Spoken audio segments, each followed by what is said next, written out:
Assalamualaikum warahmatullahi wabarakatuh. Alhamdulillahirabbil alamin.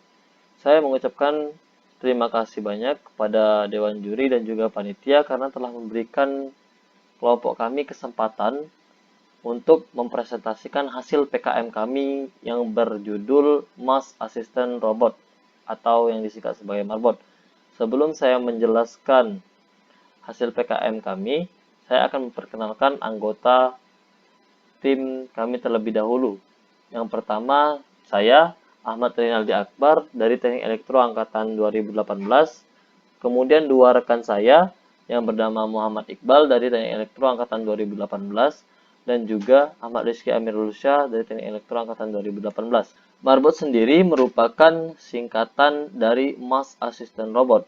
Marbot merupakan robot yang dirancang dalam bentuk kotak amal, di mana robot ini dapat bergerak secara otomatis di dalam masjid sehingga jamaah tidak perlu banyak kontak fisik terhadap objek tersebut. Dan juga jamaah tidak perlu memindahkan kotak amal tersebut dengan cara menyentuhnya karena marbot dapat bergerak secara otomatis menuju pengguna. Latar belakang terciptanya ide marbot ini adalah karena pandemi COVID-19 di Indonesia belum berakhir, sehingga protokol kesehatan harus tetap dilaksanakan termasuk bagi orang yang sedang beribadah di dalam masjid. Seperti yang kita ketahui, bahwa kotak amal yang biasa kita temukan di masjid akan dijalankan secara bergiliran pada pelaksanaan sholat Jumat. Hal ini tentu akan meningkatkan risiko penyebaran COVID-19 melalui sentuhan orang yang terpapar COVID-19. Dari hal tersebut, kami berinisiatif untuk menciptakan alat yang dapat mengurangi penyebaran COVID-19 melalui sentuhan orang yang terpapar COVID-19. Alat tersebut kami beri nama Marbot yang dapat membantu jamaah membawakan barang-barang yang diperlukan jamaah dan juga dapat menghindarkan risiko penyebaran COVID-19 yang ada di dalam masjid. Kemudian tujuan diciptakannya marbot itu sendiri ialah yang pertama meningkatkan physical distancing, khususnya antar jamaah yang ada di dalam masjid. Yang kedua, mencegah tertularnya virus COVID-19 melalui benda yang disentuh oleh orang yang terpapar oleh COVID-19. Dan yang ketiga, memanfaatkan teknologi IoT dalam kehidupan bermasyarakat. Kemudian prinsip kerja marbot adalah yaitu user menentukan koordinat tujuan di mana dia berada, kemudian data tersebut akan dikirimkan kepada robot. Ketika data tersebut terkirim, maka robot akan berjalan menuju koordinat. Dan ketika ada penghalang yang ada di sekitar robot, maka robot akan masuk ke algoritma robot menghindari halangan atau obstacle. Kemudian robot akan kembali menuju ke koordinat. Ketika tidak ada penghalang atau obstacle, maka robot mencapai koordinat tujuan. Setelah robot mencapai koordinat tujuan, maka perintah akan selesai. Akan tetapi, jika robot belum sampai ke koordinat tujuan, maka robot akan kembali menuju koordinat yang dituju. Desain dari Mass Assistant Robot sendiri ialah seperti gambar berikut. Di sini merupakan komponen box.